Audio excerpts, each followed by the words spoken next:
10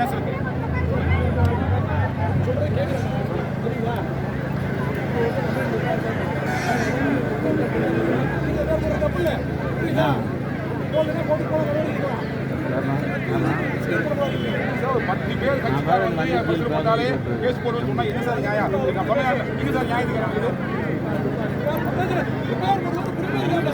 அது புரியுதுங்க சார், அது எனக்கு புரியுதுங்க. ஆனா அந்த விசாரணை அதிகாரியை வந்து எங்களை விசாரிச்சுட்டு டக்குனு பேர் பண்ணிட்டு இருக்கோம். அதே அதிகாரியை விசாரிச்சு அவரே சொல்றாரு உயரதிகார பிரசரு கட்சிக்கார பிரசர் சொல்றாரு. எப்படி ஏற்று முடியுங்க? புரியுதுங்க சார், மக்களுக்கு புரியணும்லங்க.